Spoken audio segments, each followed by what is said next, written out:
It's no secret that the Marvel franchise has been bleeding out in the snow for the last half-decade, pretty much starting right after Endgame left the theaters. We saw flop after flop come out, as well as multiple failed TV shows on a streaming platform nobody wanted.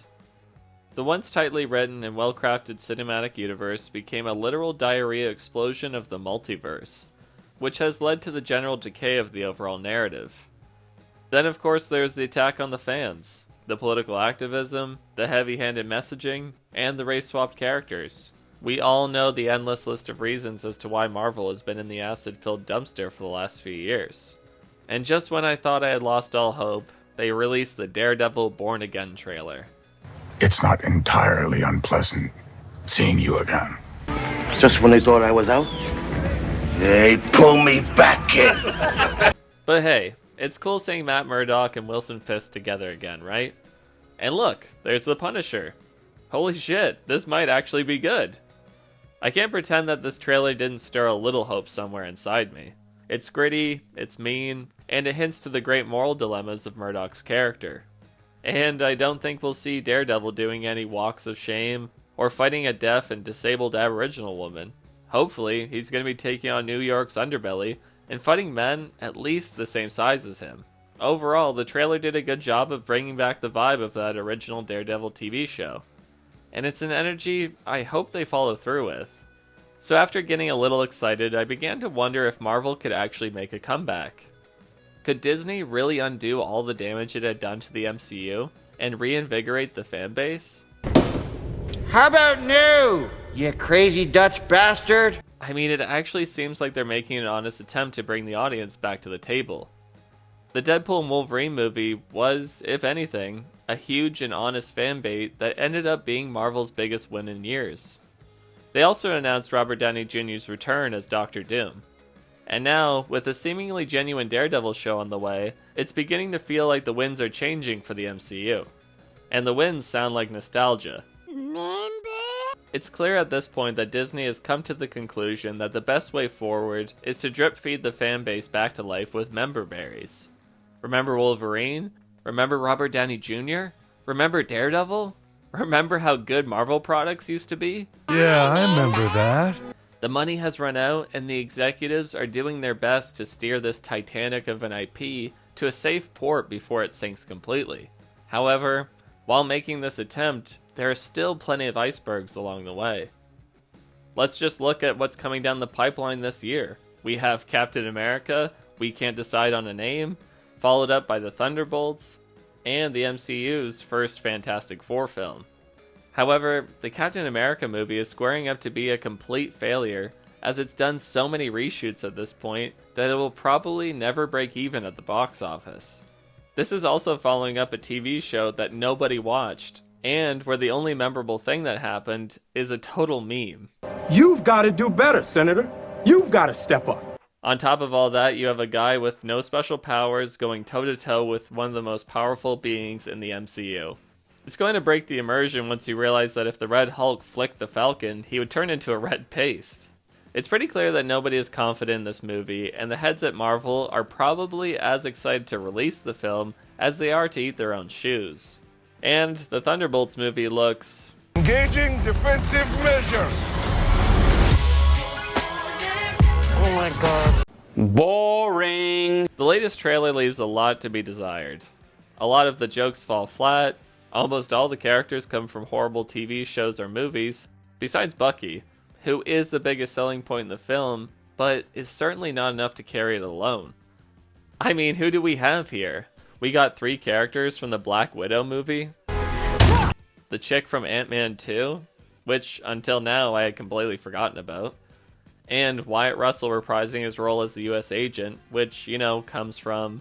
You have to stop calling them terrorists. What else would we call them? So you have a cast of forgettable characters who have got their start on projects that nobody watched, stuck in a wasteland of an overall plot. I mean, right now we don't know what's happening with the Avengers or the Skrull invasion, making the whole of the MCU feel loose and disconnected. Marvel used to have a solid foundation for a movie like the Thunderbolts to find its footing in. But with the lack of basic information as to what's going on with the core pillars of the universe, It makes it hard to get excited for a film that lacks a central character that is worthy of the hype. Sure, Sebastian Stan, Florence Pugh, and Wyatt Russell are all talented actors who play their characters well, but it's hardly an Avengers lineup of heroes. And sure, Marvel has turned lesser-known heroes into big hits before, but that was back in the heyday of the MCU. At the time of the Guardians of the Galaxy, the fanbase was willing to try whatever was put in front of them, but it's safe to say that the trust has been completely broken. Is that like a personal attack or something? You're goddamn right. Now let's discuss Ironheart briefly. Like Marvel Studios, I'd like to spend as little time as I have to on this one. I will be covering this show in another video, but I will say that Ironheart is yet another unwanted slap in the face. Like the Thunderbolts, Ironheart made her first appearance in a movie that nobody liked, playing a part nobody asked for. None of the fans wanted to see a younger, smarter, and more diverse version of Iron Man. Like many of the characters from that era, she came off as annoying, girl-bossy, and failed to charm the general audience. In any case, it's clear that this was just a leftover project that was too far into development to actually cancel. And so it's going to be quietly tucked away on Disney Plus and hopefully never talked about again. Then there's the Fantastic Four film. I honestly can't say I'm too excited for this one. The Fantastic Four films have never done well in the past, and seeing yet another iteration this late in the game makes it seem more like a chore rather than a fun experience. The only thing that may be interesting is seeing Robert Downey Jr. take on the role of Doctor Doom, but of course, it all comes with the baggage of the multiverse crap. It's just not going to be the film that Marvel needs this year to bring back the fans or spark the hype that Deadpool and Wolverine did. The movie will of course be dealing with the multiverse and will likely set up the next Avengers film in 2026. I think it's pretty likely at this point Marvel will do something of a soft reboot, or at least try to stop the multiverse plotline and just get back to some more linear storytelling.